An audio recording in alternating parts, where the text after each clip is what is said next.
Online परीक्षा घेण्याचा आयोगाचा निर्णय, त्याच्यानंतर सुरू झालेल्या आंदोलनाच्या चर्चा, विद्यार्थ्यांच्या मागण्या, विद्यार्थ्यांचा संताप आणि या सगळ्यामध्ये आपल्याला येणारं टेन्शन, आपला अभ्यासच होत नाहीये किंवा नेमका काय अभ्यास करावा, कशी तयारी करावी हे समजत नाहीये. सो या ऑनलाईन एक्झामचा स्ट्रेस आणि त्याच्यासोबतच त्याच्यावरती कुठले उपाय आहेत की ज्याच्यामुळे तुम्ही परत पूर्वपदावरती येऊन तुमच्या अभ्यासालाही वेळ देऊ शकाल, त्याचबरोबर ऑनलाईन एक्झाम बद्दलचं तुमचं मत सुद्धा प्रभावीपणे मांडू शकाल आणि या सगळ्यामध्ये तुमचं जे एक व्यवस्थित चाललेलं आयुष्य किंवा तयारी आहे ते बॅलन्स कसं करू शकाल याच्यावरचा हा व्हिडिओ. सगळ्यात पहिली गोष्ट तर आपल्याला कारणं समजली पाहिजेत. आपल्या तणावाची कारणं जर आपल्याला समजली तर उपायापर्यंत पोहोचणं हे आपल्याला खूप सोपं जातं. प्रमुख 3 कारणं सांगते, याच्या व्यतिरिक्तही असतात, पण सायकोलॉजिकली जर आपण विचार केला तर 3 प्रमुख कारणं आहेत ऑनलाईन एक्झामचं टेन्शन येण्याचं. त्याच्यामध्ये पहिलं कारण हे आहे लॉस ऑफ कंट्रोल. माझ्या हातात काहीच नाहीये, म्हणजे जी ऑनलाईन एक्झाम होणार आहे या ऑनलाईन एक्झामच्या बाबतीत सुद्धा आपल्या मनामध्ये भीती निर्माण होण्याचं सगळ्यात महत्त्वाचं कारण आहे ते म्हणजे सर्व्हर डाऊन झाला तर काय, टेक्निकल एरर आला तर काय, नॉर्मलायझेशनमुळे जर माझं नुकसान झालं तर काय, जे की बऱ्याच विद्यार्थ्यांचं होत आहे. आणि ज्या वेळेला होणाऱ्या परिणामांवरती आपलं कुठल्याही प्रकारचं नियंत्रण नसतं किंवा तसं आपल्याला फील होतं त्यावेळेला आपली एन्झायटी वाढते. म्हणजे हे तुमच्या टेन्शनच्या मागचं, स्ट्रेसच्या मागचं सगळ्यात पहिलं कारण आहे की ऑनलाईन एक्झाम जर झाली तर या सगळ्या गोष्टी माझ्यासोबत होतील, माझा याच्यावरती कुठल्याही प्रकारचा कंट्रोल नसेल आणि याच्यामुळे तुम्हाला सगळ्यात जास्त स्ट्रेस सध्या येत आहे. दुसरं प्रमुख कारण जर आपण पाहिलं तर कॅटास्ट्रॉफिक थिंकिंग ज्याला म्हटलं जाईल, वर्स्ट केस सिनॅरिओ, म्हणजे मेंदू आपला सातत्याने या गोष्टीचा विचार करत राहील की जर ऑनलाईन एक्झाम मध्ये काही गडबड झाली तर माझं पूर्ण करिअर जे आहे ते बर्बाद होईल. आणि ऍक्च्युली हा विचारच वास्तवापेक्षा खूप भयानक आहे. म्हणजे माणूस आयुष्यामध्ये 90% टाइम स्वतःला त्या गोष्टींची शिक्षा देतो ज्या कदाचित आयुष्यात कधी घडणारच नसतात. म्हणजे आपण त्या गोष्टींची कल्पना करूनच स्वतःला खूप त्रास देतो. ठीक आहे, मग सातत्याने जर तुमचा मेंदू या विचारामध्ये राहत असेल की ऑनलाईन एक्झाम झाली म्हणजे फ्रॉड होणारच, ऑनलाईन एक्झाम झाली म्हणजे लोक पैसे देणारच, पेपर फोडणारच, नॉर्मलायझेशनमुळे माझे मार्क्स कमीच होणार, हा विचार जर आपण सातत्याने करत असू तर ऑब्विसली याचं स्ट्रेसमध्ये रूपांतर होतं आणि हा स्ट्रेस तुम्हाला जखडून ठेवतोय. तिसरी गोष्ट आहे ती म्हणजे तिसरं कारण आहे र्युमर्स आणि सोशल मीडिया. सोशल मीडियावरती जर आपण पाहिलं आजूबाजूला बऱ्याचशा गोष्टी खऱ्याही असतात, पण बऱ्याचशा गोष्टी या फक्त र्युमर्स असतात, अफवा असतात. ठीक आहे, मग जसं की टेलिग्राम असेल, व्हॉट्सअप असेल, युट्यूबवरती सतत आपण पेपर लीकच्या बातम्या ऐकतोय, सिस्टीम कशी फेल होतीये त्याच्या बातम्या ऐकतोय, आंदोलनाबद्दलच्या, प्रोटेस्ट बद्दलच्या बातम्या ऐकतोय, फेक न्यूज बऱ्याचशा येतात आणि याच्यामुळे तुमचा मेंदू कंटिन्युअसली अलर्ट मोडमध्ये राहतोय आणि अभ्यासावरती तुमचं लक्ष केंद्रित होत नाहीये. आता बरेच जण म्हणतील हे मुद्दे महत्वाचे नाही आहेत का? मग मॅडम, हे मुद्दे पण महत्वाचे आहेत. याच्यावरती मी एक टेलिग्राम सेशन पण अरेंज केलेलं, जिथे जिथे शक्य आहे तिथे आपण आपल्या मागण्या मांडण्याचाही प्रयत्न करतोय.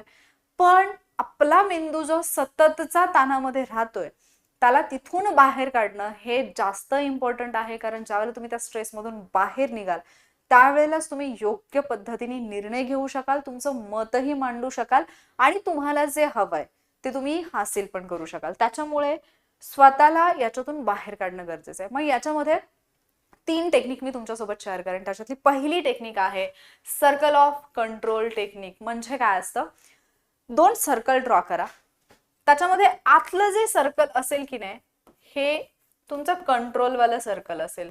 म्हणजे आतल्या सर्कलमध्ये तुम्हाला अशा गोष्टी लिहायच्यात ज्या तुमच्या कंट्रोलमध्ये आहेत आणि बाहेरच्या सर्कलमध्ये अशा गोष्टी लिहायच्यात ज्या तुमच्या कंट्रोलच्या बाहेर आहेत. उदाहरणार्थ, एक्झाम कशी होणार आहे, ऑनलाईन होणार की ऑफलाईन, हे तुमच्या कंट्रोलमध्ये नाहीये. आंदोलन होणार की नाही हे तुमच्या कंट्रोलमध्ये नाहीये. पेपर लीक होणार की नाही हे तुमच्या कंट्रोलमध्ये नाहीये. नॉर्मलायझेशन तुमच्या कंट्रोलमध्ये नाहीये. कुठल्याही परीक्षा केंद्रावरती होणारी गडबड, गोंधळ हा तुमचा कंट्रोलमध्ये नसणारा भाग आहे. किंवा एक्झाम हॉलमध्ये सर्व्हर डाऊन होणं असेल, काहीतरी टेक्निकल इश्यू येणं असणार, या सगळ्या गोष्टी तुमच्या कंट्रोलच्या बाहेर आहेत, आउट ऑफ युअर कंट्रोल. या इथे लिहा. आणि ज्या गोष्टी तुमच्या कंट्रोलमध्ये आहेत, उदाहरणार्थ माझा अभ्यास करणं माझ्या कंट्रोलमध्ये आहे, त्या अभ्यासाची रिव्हिजन करणं माझ्या कंट्रोलमध्ये आहे. इथे स्वतःला स्टेबल ठेवणं हे माझ्या कंट्रोलमध्ये आहे. ज्या काही एक्झाम आतापर्यंत झालेल्या आहेत त्याचे PY किंवा अनालिसिस करणं हे माझ्या कंट्रोलमध्ये आहे. ऑनलाईन पद्धतीने प्रॅक्टिस चालू ठेवणं हे माझ्या कंट्रोलमध्ये. आणि ज्या गोष्टी तुमच्या कंट्रोलमध्ये, जेव्हा जेव्हा पण तुम्हाला तुमची एन्झायटी वाढेल, खूप जास्त लो फील होईल किंवा असं घाबरल्यासारखं होईल, हे जे इनर सर्कल आहे की नाही याच्यावरती फोकस करण्याचा प्रयत्न करा. स्वतःला सातत्याने जाणीव करून द्या हे जे आउटर सर्कल आहे हे माझ्या कंट्रोलच्या बाहेर आहे. क्वेश्चन म्हणजे इथपर्यंत चर्चा की तुम्ही क्वेश्चन पेपर कसे काढणार, दॅट इज आयोगाचा क्वेश्चन, म्हणजे आयोगाची समस्या आहे की तुम्ही क्वेश्चन पेपर कसे काढणार, तुम्ही एवढे पेपर एवढे प्रश्न कसे काढणार, ते आयोग बघून घेईल. माझ्या कंट्रोलमध्ये काय आहे ते मला करायचं. मला जर 100% ऑफलाईनच एक्झाम पाहिजे, मी त्या आंदोलनाचा पार्ट होईल, मी माझ्या मागण्या मांडेन, पण 24/7 मी जर सतत फक्त त्याच गोष्टीमध्ये असेल तर याचा तुमच्या विचार करण्याच्या क्षमतेवरती, तुमच्या हेल्थवरती 100% परिणाम होतोय हे तुम्हाला कळलं पाहिजे. त्याच्यानंतर पुढची गोष्ट येते ती म्हणजे वरी टाइम टेक्निक. ही एक टेक्निक जी मी खूप वेळा फॉलो केली, माझ्या बऱ्याचशा स्टुडंटना मी सजेस्ट केली आणि त्यांना याचा फार फायदा झालाय.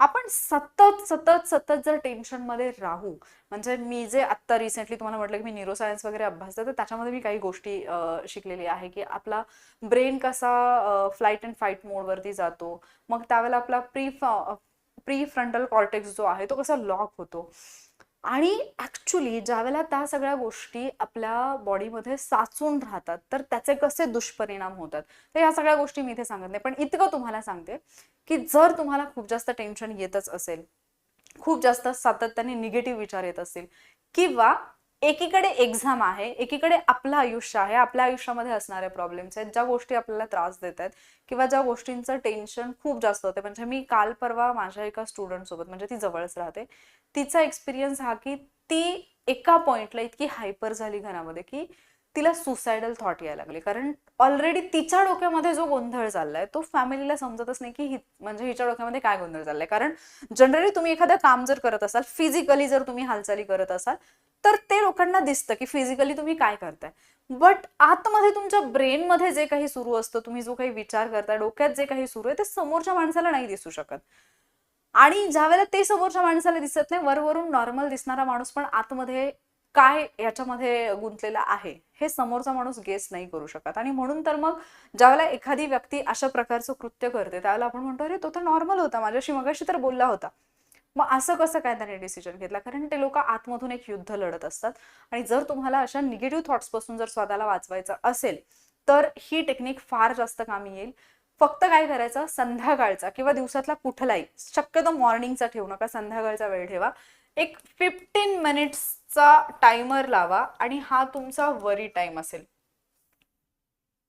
ठीक आहे, हा तुमचा वरी टाइम असेल. म्हणजे या वेळेमध्ये जेवढे पण टेन्शन, स्ट्रेस तुमच्या डोक्यामध्ये आहे हे सगळं त्या 15 मिनिट्स मध्ये एका पेपरवरती उतरवा. ज्या पण गोष्टीचं टेन्शन येते, ज्या पण गोष्टीचा ताण येतोय, जी पण गोष्ट तुम्हाला घाबरवते, भीती दाखवते, त्या सगळ्या गोष्टी स्पेसिफिक टाइम द्या 15 मिनिटांचा त्या गोष्टींसाठी, ज्यावेळेला तुम्ही पेपरवरती उतरवायला लागाल.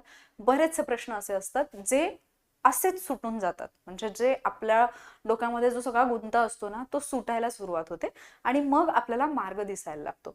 ठीक आहे, आता जे अशा स्टेजला गेलेत ना की म्हणजे जे काहीच ऐकायच्या मनस्थितीमध्ये नाहीयेत, जे कुठलीच सिच्युएशन एक्सेप्ट करायलाच तयार नाहीयेत, ते फक्त एकाच मुद्द्यावरती अडून पडलेत, त्यांना मी सजेस्ट करेन की व्हिडिओ इथून पुढचा पाहूच नका. म्हणजे एकच मुद्दा सांगणार आहे पण तरीही पाहू नका, कारण याने फक्त तुम्हाला त्रासच होईल. म्हणजे मी कुठलीही गोष्ट बोलले किंवा मी जरी तुमच्या भल्यासाठी काही सांगत असले तरी तुम्हाला असं वाटेल की मी तुमच्या विरोधात बोलते. मीच नाही, कुठलीही व्यक्ती जरी तुम्हाला सांगायला लागली समजून, तरी तुम्ही त्या स्टेजला गेलाय की तिथे तुम्हाला कुणीही तुम्हाला चांगलं जरी सांगायला लागलं तरी तुम्हाला असंच वाटणार की ह्या माझ्या विरोधात, म्हणजे ही व्यक्ती माझ्या विरोधात बोलतीये, ही व्यक्ती मुद्दा माझा त्रास वाढवते, या व्यक्तीला मला जे हवंय तसं व्हायला नको वाटतं, ह्या व्यक्तीचं असं मत आहे की नाही ऑनलाईनच झाली पाहिजे, या व्यक्तीला फ्रॉडच करायचा, असे हजारो विचार तुमच्या डोक्यात येतील.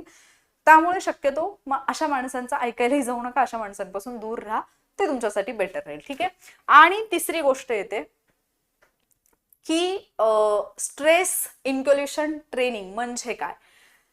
स्वतःला थोडंसं दडपणाखाली ठेवून आहे ना सराव द्या. म्हणजे आता हे एक्झामच्या बाबतीत झालं, पण खूप वेळा तुम्ही ऍथलीटच्या बाबतीत ऐकलेलं असेल, तुम्ही मायकल फिलिप्सचं हे उदाहरण खूप चांगलं ऐकलेलं असेल, की मायकल फिलिप्स ज्यावेळेला म्हणजे रात्री झोपताना त्यांची एक पद्धत आहे की ते रोज डेली व्हिज्युअलायझेशन करायचे आणि त्या व्हिज्युअलायझेशनमध्ये जर माझी रेस सुरू असेल, म्हणजे स्विमर आहेत ते, तर ज्या वेळेला माझी कॉम्पिटिशन सुरू असेल, मी पाण्यात असेल, तर ते त्या सगळ्या सिच्युएशन इमॅजिन करायचे ज्या सिच्युएशनमध्ये दुसरी कुठलीही व्यक्ती पॅनिक होईल, दुसरी कुठलीही व्यक्ती गिव्हअप करायचा विचार करेल.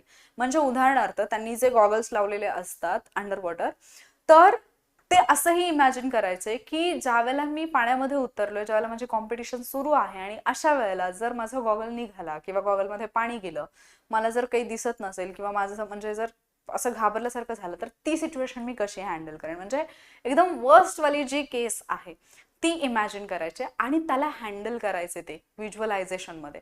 आणि याच्यामुळे असं झालं की ज्यावेळेला ऍक्च्युली कॉम्पिटिशनमध्ये त्यांच्यासोबत असं काही झालं, त्यावेळेला ते पॅनिक न होता त्यांनी ती कॉम्पिटिशन कम्प्लीट केली. म्हणजे तुम्हाला जर समजा या सगळ्या गोष्टींची भीती असेल की सर्व्हर डाऊन झाला तर काय, मग माझ्या सेंटरला लाईट गेली तर काय, गोंधळ झाला तर काय, तर त्या सिच्युएशनमध्ये तुम्ही स्वतःला कसं शांत ठेवाल याच्यासाठी स्वतःला अशा पद्धतीने दडपणाखाली सराव द्या.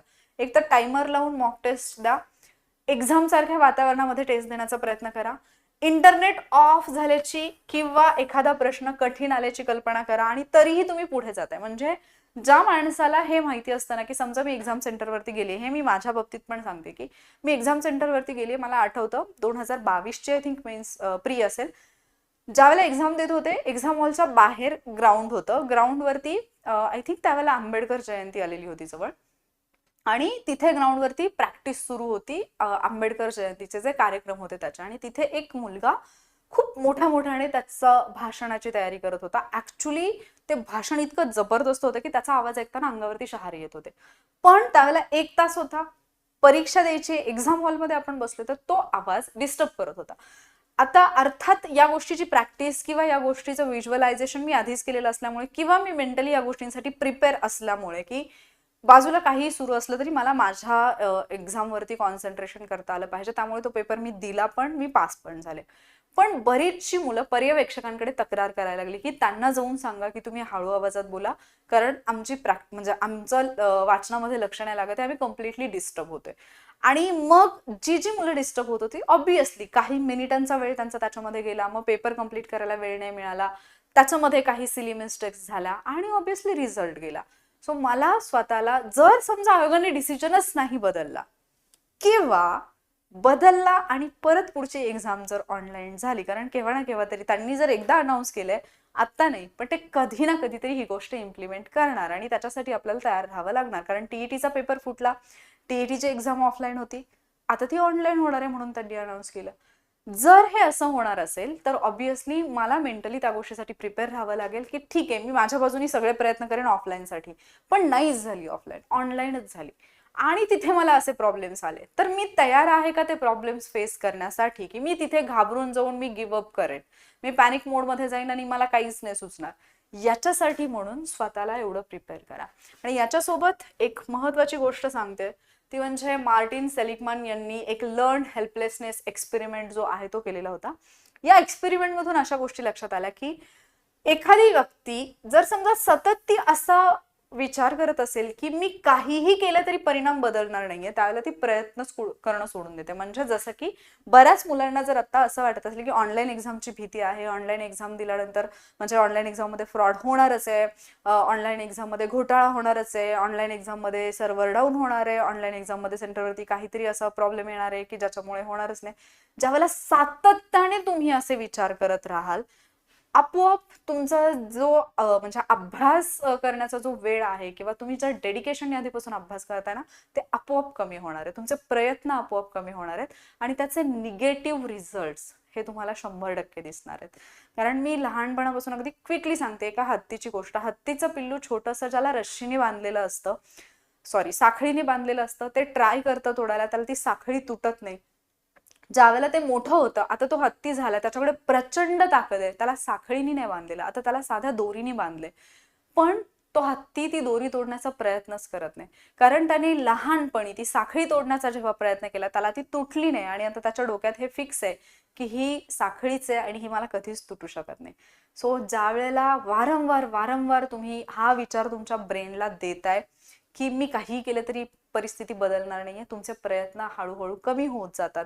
आणि जर तुमचा अभ्यासाच्या बाबतीत असं जर होत असेल तर ते तुमच्यासाठी नुकसानकारकच ठरणार आहे. त्यामुळे वेळेत स्वतःला सावध करा. मला आशा आहे मला जे काही तुम्हाला सांगायचं होतं या छोट्याशा व्हिडिओमधून ते तुम्हाला समजलं असेल. परिस्थितीवरती तुमचं नियंत्रण नसू शकतं, पण तुम्ही जी तयारी करणार आहात, तुम्ही जे स्वतः करणार आहात त्याच्यावरती तुमचं नियंत्रण नक्कीच आहे. आणि लक्षात ठेवा, जे विद्यार्थी स्वतःच्या कंट्रोलमध्ये असणाऱ्या गोष्टींवरती, म्हणजे जे मी तुम्हाला इनर आणि आउटर सर्कल सांगितलं, जे या सर्कलवरती फोकस करणार आहेत त्या स्टुडंट्सचा रिझल्ट येणार आहे, ते स्टुडंट लिस्टमध्ये दिसणार आहेत, ते स्टुडंट पोस्ट घेणार आहेत, ते स्टुडंट त्यांची लाईफ सेटल करणार आहेत. सो डिसिजन तुम्हाला घ्यायचं आहे की तुम्हाला तुमच्या लाईफमध्ये काय हवंय. बाकी मी फक्त सांगायचं काम करू शकते, फायनल डिसिजन हा तुमचा असणार आहे. मी जे आत्ता सांगितलं ते जर तुम्हाला पटलेलं असेल तरच व्हिडिओला लाईक आणि शेअर करा. आणि असेच व्हिडिओज पाहण्यासाठी वॉरियर ऑफिसर या तुमच्या लाडक्या यूट्यूब चॅनलला सबस्क्राईब नक्की करा. लवकरच भेटूयात आपण पुढच्या लेक्चरमध्ये. थँक्यू.